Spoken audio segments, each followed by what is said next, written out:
Hi guys, welcome back to This African Perspective. Thank you for stopping by.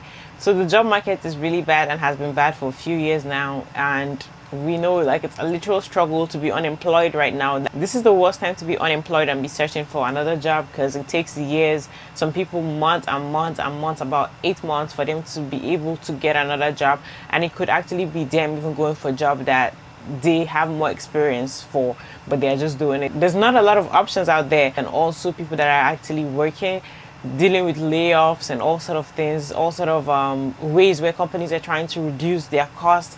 Companies are trying to make sure that they get so much profit, more than the usual. So we're going to be checking it out. Before we get right into this video, I want to give a big shout out to Chon White for $5 super thanks. I am so appreciative of this support that you always have for the channel. Thank you so much. Please make sure you click the like button. It really helps with the algorithm and I appreciate that so much. Subscribe to the channel if you're new here. Let's get right into it. Put a finger down if you're a remote work from home employee and you received a mandatory Teams meeting invite on a Monday afternoon. You attend said meeting only to find out that your employment with this company after over a year and a half is ending in about 21 days, and you have to work the full term in order to receive the benefits and severance pay. So you are waiting until your end of employment date, and about a week and a half before that date, you get another mandatory Teams meeting invite stating they canceled the termination and all 100 of you are no longer fired. You have your job back, but it's just a new project. So you're working on that new project for about 4 to 6 weeks, and then you get another random mandatory Teams invite meeting on a Friday afternoon. You attend said meeting only to find out that you and all other 40 employees in that meeting are in fact fired. You no longer have a job. You have 2 weeks until your job ends, and you are SOL. Bro, this shit is blowing my mind, dog. I've been going to school my whole life. I went to college for 4 years, graduated and everything. Why can't I get a job, bro? Why you telling me I need experience, bro, when I ain't got no experience to show you when I just got out of college, bro? Like, what's up, my boy? Y'all use TikTok for everything else. Get me a job. I want to work. I ain't trying to be cute. I ain't trying to dance, shake my hip. I want a job, bro. I graduated in marketing. I live in Dallas, Texas. I'm well past these motherfuckers when it comes to intellect. I'm trying to do the right thing, but I cannot get a job. I can't get a job, bro. I'm frustrated. I graduated in college, and during COVID, it's been hard. I can't pay. Like, it's just hard, bro. Nobody will hire a nigga, bro. Why'd I go to school, bro? Why I go to school, bro? Why I go to school, son? I'm in student loan debt, bro, trying to pay what the... Yeah, hi. We decided not to extend you an offer. You are extremely qualified, but I'm pretty sure that you get promoted before me. Can't have that. We're going in a different direction. Well, it actually turns out that we don't have funding for the position in the first place. Yeah, finance, a bunch of squares, am I right? Listen, I'm not going to offer you the job because I didn't take great interviewing notes. So I got your most impressive project mixed up with a less qualified candidates, right? Yeah, so we're going to hire them instead. We won't be moving forward with an offer. I wasn't wowed. What does that mean? I'm not even quite sure myself. We won't extend an offer at this time. The CEO's son, who I didn't even know was in the running, got the job instead. Yeah, we're not going to move forward with an offer. When you asked if I've ever promoted anyone, that was very threatening. Yeah, see, you were like here in like the strength and dominance and confidence area. And I need you here, like in the moldability, pushover, someone that I can like easily bully and not like go crying to HR. Spoiler alert again, I've worked there for 5 days and they fired me. They literally just fired me on a Zoom call. It's been 5 days. Oh, we've been losing this is tissue, sorry. Oh, we've been losing a lot of business and we have to turn our attention inward toward other clientele. Why the fuck would you hire somebody and then fire them within 5 days? I literally had a good job with benefits that paid me well, and it's down the street from my home, and I gave it away for some bullshit. I literally can't. I quit. I'm done. I'm gonna go work at a coffee shop.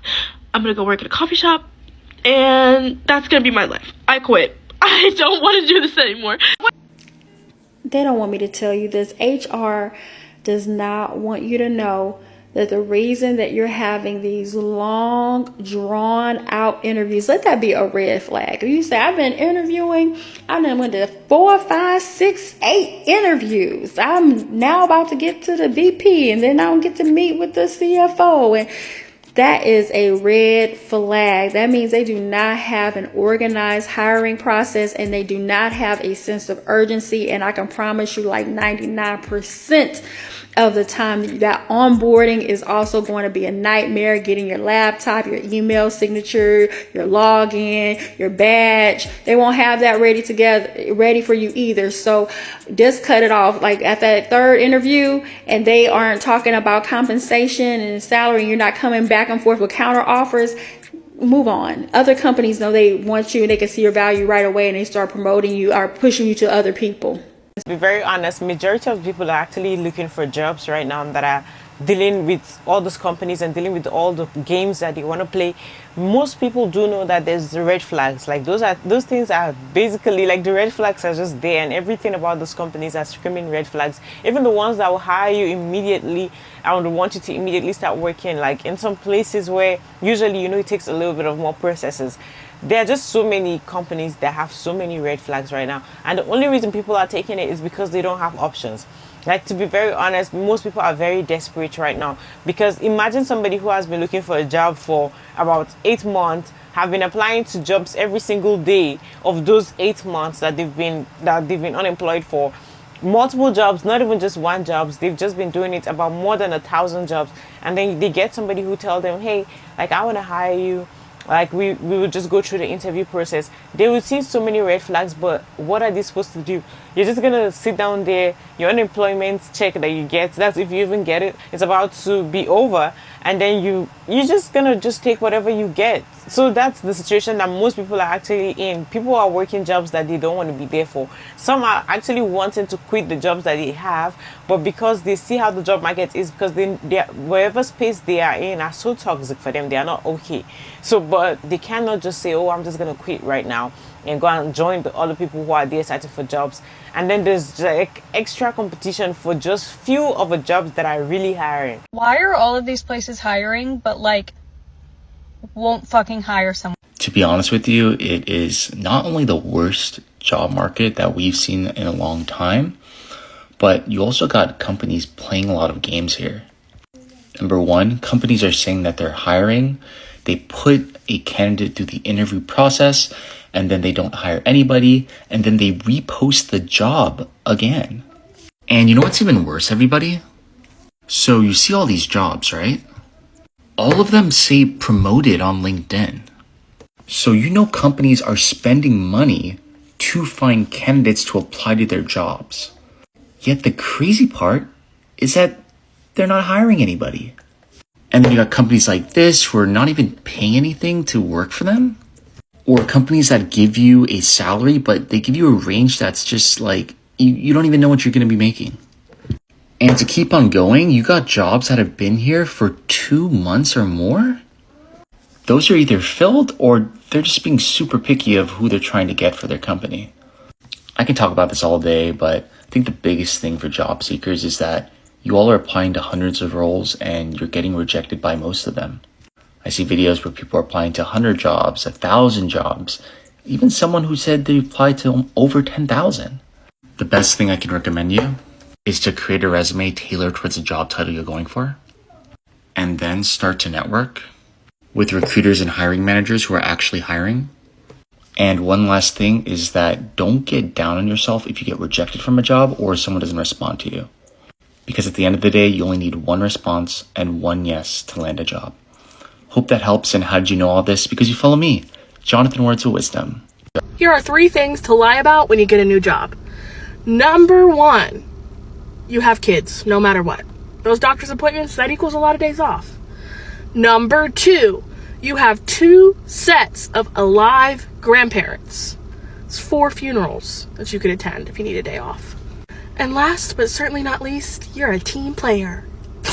How it feels when you just get off work. I'm home. No, I just left, bro. No, it's bed time. I just closed. I know y'all playing. Bro, it's bedtime.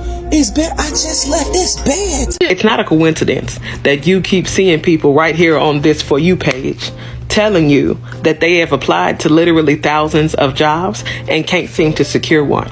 I applied to over 200 jobs last year, and guess where I'm currently still working? At the place that I had this job for since 2021. I made a video on my page talking about how Indeed was not working for me. It wasn't. That video has 5 million views. Half the views are people saying they experienced the same thing as me. Half the views are people saying, oh, you're dumb, you don't know how to use Indeed. It's never happened to me.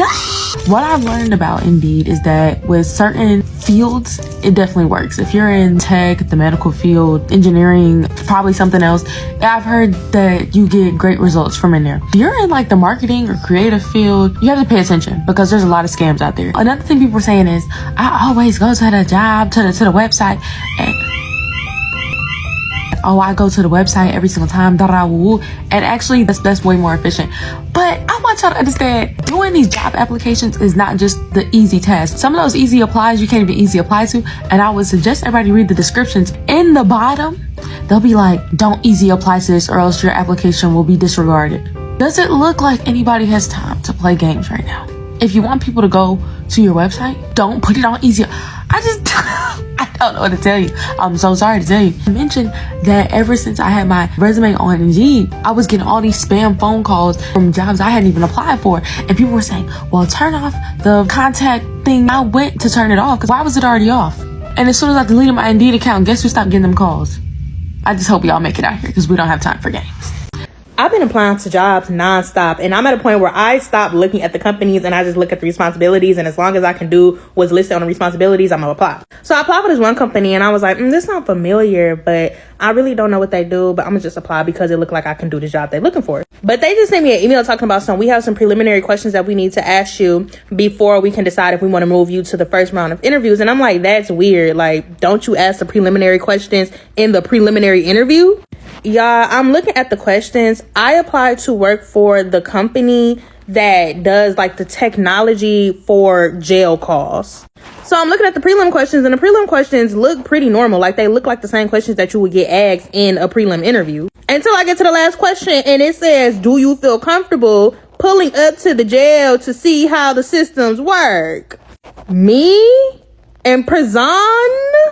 Then I look back at the questions, and it said that it's a remote position, but travel is required 25 to 30% of the time, mostly overnight. And so I'm like, what do overnight mean? Like, do I gotta stay in the prison overnight? The lady had asked me to just answer the questions and let her know if I was still interested now that I know the nature of the work that I would be doing. And I feel like I'm gonna just say yes for the plot. Like, let's just see what they say. Okay, so that's actually the bad part about, applying for jobs without reading every little information that they have on there. But to be very honest, I can see where people are coming from for having to apply for jobs, because I have done that myself, having to apply for jobs without reading much of the information. To be very honest, just keep applying and applying and applying without looking at it, because it can get very draining when you've applied for so many jobs. At some point, reading it, the whole procedures for applying for jobs can take hours upon hours. Like, they want you to do some practice tests. They want you to answer some questions about yourself, something that is clearly on your resume already, but they want you to type that in. You need to create an account, create more strong passwords, confirm the password, do this, do that. It's just so many process. It's too many, and at the end of the day, that's why I just feel like, just keep applying. I mean, if they hit you up, then yes, maybe they want you. Then you can just read it. It's only when they hit me up by email and be like, hey, we're just reaching out to you, then I'll be like, oh, what company is that? Let me go and search for it. When did I apply for it? What did they even do? Then if it's something I'm interested in, I'll reach back out to them. But I also saw somebody who made a video and was like, hey, do you know that if you guys don't lie to these companies, they're gonna lie to you? So you need to pick who's gonna lie the more, who's going to lie the most. You're gonna be the biggest liar, or will they be the biggest liar? Because for sure they're gonna lie to you. Something about it is that most of these companies these days, I'm telling you, they lie so much about the things you would do and the roles that will give you. Activities you will end up doing might actually be totally different from what they told you that will be your responsibilities before you started the work? I don't know. If you've applied for 200 jobs and you've not even gotten an interview, I don't know. I would say maybe change the strategy. And doing the same thing over and over, madness. But also, we're in a recession. So everyone who's getting a job is getting it through intense luck. I got my job. Let me just tell you the story. But before me telling you the story, you have to make yourself a good candidate for luck. And you don't do that by sitting and waiting for luck to find you. You make yourself lucky by believing you're worthy, one, and by meeting many people and being in many places that will give you the opportunity to find the people who will give you the thing that you want. So I'm a product manager. And I became a product manager without any prior experience to product management. I just decided there's no way I am doing anything else. That is what aligns with who I want to be. I want to be a founder one day, and product management would give me the experience I require. So first, I decided what I wanted. And then I applied. 1 month, I applied. I didn't get responses. Cool. So I started doing that thing where they told us to DM people on LinkedIn. Got nothing. I was like, you know what? I'm just going to apply for jobs that I have no qualification in. Why did I start applying for senior product manager? I was applying for the wildest jobs, like jobs they're asking for 25 years experience, a master's that I don't have. I applied for everything. I was just like, I'm not going to be the person who tells myself no. I was DMing people. I ended up having conversations with really cool people that I talked to date. Actually, my previous co-founder was someone I met during this time where I was just DMing random people on LinkedIn. One day I get an invitation to an interview and it's for a senior product manager. I looked at the job description. I was like, did the person who invited me to this interview read my resume? Anyway, I was like, say less.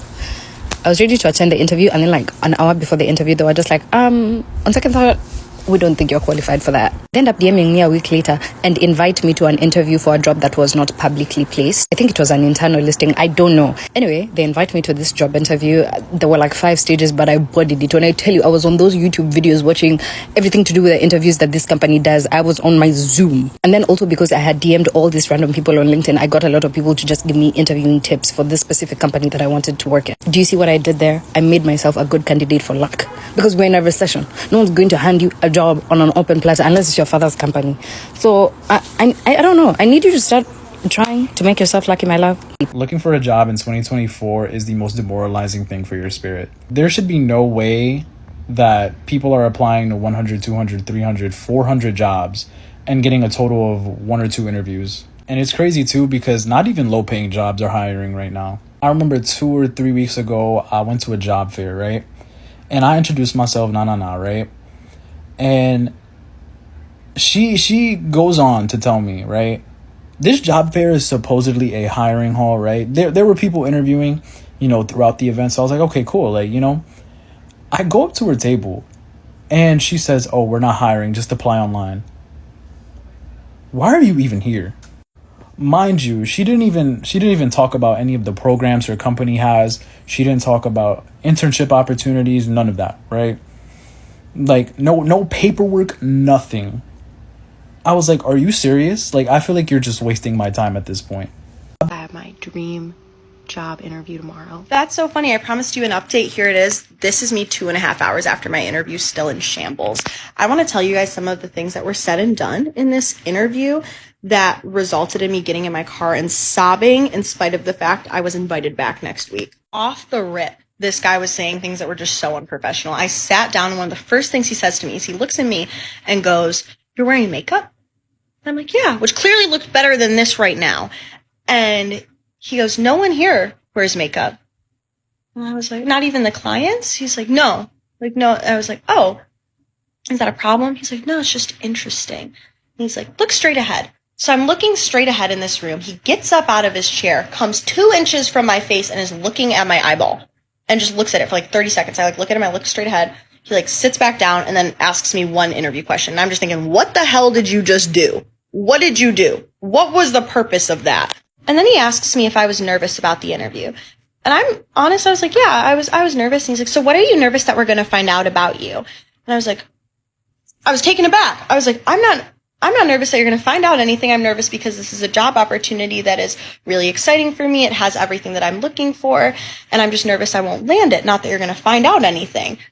And he was like, "Oh, really?" I was like, "Yeah, 100%. What the heck?" And then it gets worse. Instead of asking me anything related to my ability to do the job, my previous human service experience, what I want to learn, he asks me about my trauma. He asks me about my family. He asks me about things so unrelated to me getting this job. And I'm being honest, I'm trying to tell him things. And he, within 2 minutes of me like explaining my stuff, starts throwing assumptions at me. And he's like, I bet you have a lot of trouble with men, like blah, blah, blah, blah, blah. And then starts talking about like how like men are animals and how they're so obsessed with sex. And I'm like, okay, thank you. And then he starts telling me about how I'm impatient and how I probably know exactly what I want when it comes to a guy. And if someone's less intelligent than me, I'll just dump them or whatever. And I'm just sitting there like, I'm like, dude, what? I'm like, I am not an impatient person. I was like, I corrected him. I was like, no, like, I'm not impatient at all. He's like, oh, so you're too forgiving. You let people walk all over you. And you invite people back into your life after, like, they've done you wrong. And you really shouldn't do that. And I'm just sitting there like, and then he asks me if I'm married. I'm 21 years old. There's no ring on my finger. Clearly, I'm not married. And I'm like, no. And then he ends up telling me near the end of the interview that I'm not going to get married until I'm 28 to 35. He gave me a time period, which is way later than what I want to actually get married at. And so I'm just like, okay, cool. Thank you. Thank you for all of this. I really appreciate you actually getting to know me as an applicant. And guys, this is a ketamine clinic. So of course he naturally stops the conversation and says, I know you're wondering if you get to take the ketamine home with you and do it or whatever, try it. And I'm like, I stop him. I said, no, sir. I just understand the relief it provides to patients and I want to see that in action. I want to be a part of that. Whatever. He cuts me off. He's like, sure, but no, like, you know, look, I'm like, okay. Guys, I had a smile on my face this whole time. I maintained my composure and I'm so proud of myself for doing that because internally I was in disarray. And the only reason I can think of for him to make me feel that way and ask me those questions was to see how I would react to being put in uncomfortable, challenging situations. Because I know we're going to be working with clients with a lot of mental health problems and they're probably going to do the same. And I'm going to be put into these situations. But for a job interview, to meet you and have that happen to me, I just think is so unreasonable. So, yep, that's my update, guys. Thanks for listening. Y'all, the job market is so bad right now. I don't think people understand. Like, throughout my search for a new job, I just couldn't help but notice that most of the remote, first of all, there's not many remote opportunities out there anymore. Second of all, the opportunities that are remote are lowball ass salaries. And like one thing I peeped is, one, most of these roles are contracts, not full-time salary positions. And two, it's almost like they're offering the role as a remote position in exchange for a lowball ass salary. I think employers know just how desperate people are for a remote job and how much they're valued in today's world that they take advantage and offer these lowball ass salaries in exchange for the position being remote. And it's sad because a lot of people are jobless and a lot of people really want a job, and life is already so hard as it is. Like, nobody wants to go into the office. So even though I would like to say know your worth and don't accept these lowball ass salaries, beggars can't be choosers, honestly, because it's already hard enough to find a job right now. So if you have a job and it happens to be remote, keep it. If you're getting paid decently, keep it. You know, if you're not completely and utterly miserable, keep your job. Like, if you don't have a fallback plan, just stick with the stability that you have, because it's real ugly out there. What you're saying about remote jobs is so true. I have particularly seen somebody who said they are working a job for a company that is actually in California, and we know the cost of living in California is so much, so they decided to offer a remote job for people in different regions around the whole country. So while they're doing that, they're paying people really low salaries. The pay is so little in such positions, because how can you be working in tech and then you're making like so little money? Like, it's not even a lot. So they're doing that because if they were to tell people to go into office and in California, of course they'll be paying so much more. I do feel like remote jobs, like honestly, it's way better for me to have a remote job and be getting paid less than when I actually have to go into office and deal with the work in office, deal with micromanagement, deal with physical encounter with people, like all those things. I feel like remote jobs, yeah, you can reduce the money as long as I'm just home. At least you're not spending money in gas to go to those places, but at least still the money you're going to be paid should still be reasonable enough for you to pay your bills. So one of my uncle is actually a manager for a company, and while he was working there, all of a sudden they decided to fire 3 managers that were working there. They laid them off and then told him that he should still do the work, the job that those 3 managers that were fired. Basically, layoff is similar to being fired. I think it's just the same. So that he should do that and cover up all the work. He should do their job responsibilities, but will not get any raise while still doing that. And the only reason why he's still doing it there, he's getting burnt out and really becoming sick right now. The reason why he's doing it is because he's just trying to secure his job. If he tells them he's not going to do it, they're just going to fire him and find somebody else to replace him. And once they replace him, that person will still be doing those 3 people's jobs. I'm telling you, these companies have become so greedy to the extent where they are doing so much harm than good to people who are living in this country. To be honest, like right now, I think in my previous videos about the job market, I had some videos inside that people were actually saying for real, like this is what is happening. Companies are taking jobs, taking it to other countries that they feel like they will pay those people maybe lesser salaries than the money that they pay people here in the US. And it's like, oh my God, if you do that, then what are the people who are here supposed to do? Yet you want the people in the US to still be your customers, to still be the ones who are supposed to give you to be the people who are patronizing that same business that you have, to be the ones who you're getting money from. But yet the particular job for that business, you're not giving it to the people who you want to be your customers. You're taking it to another different country where the people are not even your customers to give them those jobs just because you pay them so little and lesser than you pay people in the US. I don't know if you all have experienced this, but some certain times of the day that whenever you call for customer service or something like that, you'll be calling people in another different countries. Those are the people that will pick up your call. Like, yes, I'm happy for those people who have, like, they're creating more jobs in their country, but the people who are living in the US, what are they gonna do? Alright guys, that's it for this video. Thank you for watching this video to the very end. I really appreciate you guys for watching this video. Make sure you please click the like button. Don't forget to do that. It really helps with the algorithm and I appreciate that. Make sure you subscribe to the channel if you're new here and hit the notification bell to get notified every time I post a new video. Leave your thoughts in the comment section down below. I would love to see what you think about this video. I'll see you on the next one. Bye. Bye.